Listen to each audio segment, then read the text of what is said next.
Welcome to Rashmi's रसोई। वांग्याचे काप तर आपण नेहमीच बनवत असतो, पण आज मी तुम्हाला आगळे वेगळे असं ठेचा वांग फ्राय कशी बनवायचे ही रेसिपी दाखवणार आहे। त्यासाठी हा व्हिडिओ शेवटपर्यंत बघा आणि माझ्या चॅनलला लाईक, शेअर आणि सबस्क्राईब करा। आता आपण ठेचा वांग फ्राय करणार आहोत। त्यासाठी ही गावठी 4 हिरवी वांगी घेतली आहेत।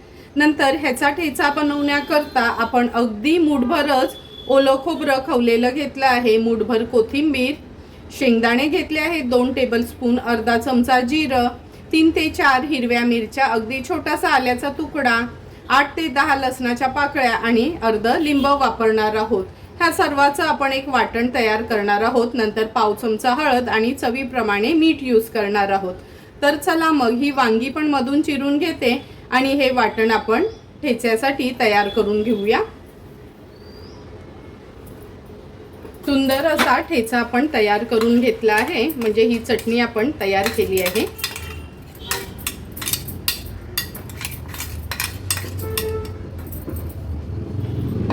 मगाशी शेंगदाणे घेतलेले ते मी अगोदरच फिरवून घेतले। आता अगदी पाव चमचा हळद ऍड करणार आहोत, चवीप्रमाणे मीठ, व्यवस्थित हे मिक्स करून घ्यायचे आपल्याला।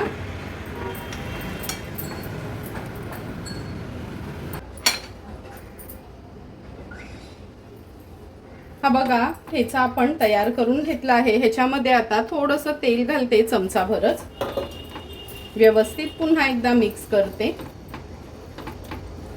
ह्या वांग्याच्या अशा 2-2 फोडी मधनच केल्या आहेत बरोबर। आता ह्याच्यावर हा ठेचा आपल्याला फक्त असा लावून घ्यायचा आहे।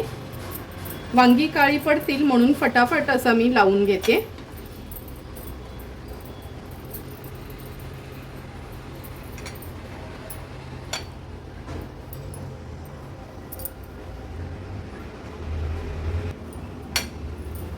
एक एक करून सर्व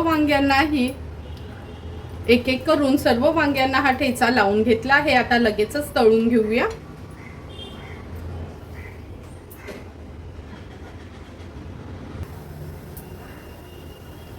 ठेचा वांग फ्राय करण्यासाठी आपण हा पॅन ठेवला आहे गरम करत। अगदी 2 चमचेच तेल घ्यायचं आहे, खूप जास्त पण तेलाची गरज नाही ह्याला।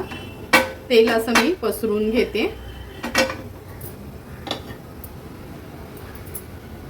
आता गॅसची फ्लेम लोवर करते आणि एक एक करून ही वांगी आपण ह्या पॅन मध्ये सोडणार आहोत।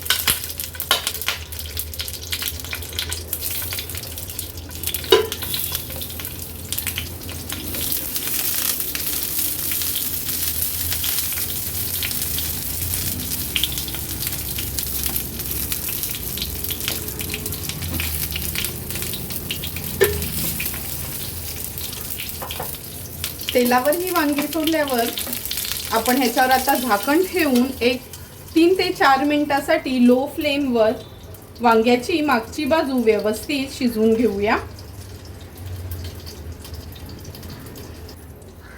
3 ते 4 मिनिटं झाले, झाकण काढून घेऊया। हे बघा अगदी कमीच तेल आपण ह्याच्यात घातलं होतं। आता एक एक करून ही वांगी आपण पलटून घेणार आहोत।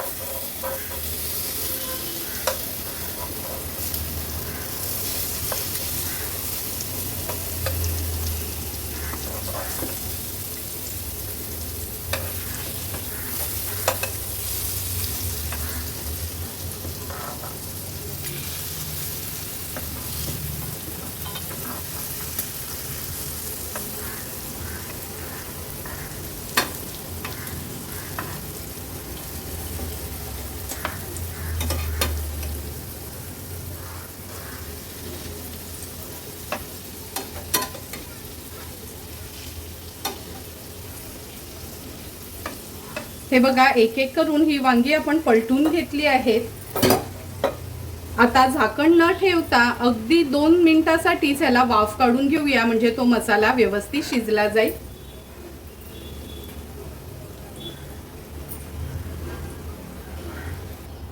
अगदी 2 मिनिटं झाली आहेत। आता आपण ही वांगी पुन्हा पलटून घेऊया। हे बघा कसं छान ह्याला वरना टेक्स्चर आलं आहे। लक्षात ठेवा, ही वांगी करताना ना पूर्ण प्रोसिजर लो फ्लेमवरच करायची आहे. एक एक करून सर्व ही वांगी मी पलटून घेते.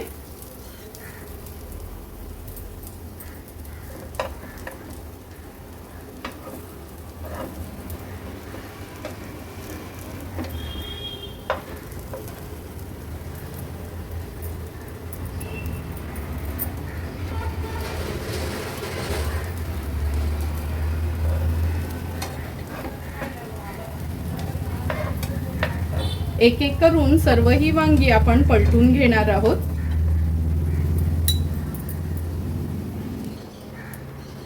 गॅसची फ्लेम आता स्विच ऑफ करते आणि ही तयार झालेली वांगी मी काढून घेते एका प्लेटमध्ये. तयार झालेलं हे वांग ठेचा फ्राय आहे ते आपण टिफिनसाठी पण नेऊ शकतो किंवा एखादी गोड वरण किंवा तिखट वरण बनवलं तर तोंडी लावण्याकरता पण आपण वापरू शकतो. तुम्ही बघितलं असेल अगदी सोप्या पद्धतीने तयार केलेलं हे ठेचा वांग फ्रायची रेसिपी तुम्हाला आवडली असेल तर नक्की ट्राय करा आणि माझ्या व्हिडिओला तुम्ही लाईक, शेअर अँड सबस्क्राईब करा. Thank you for watching my video.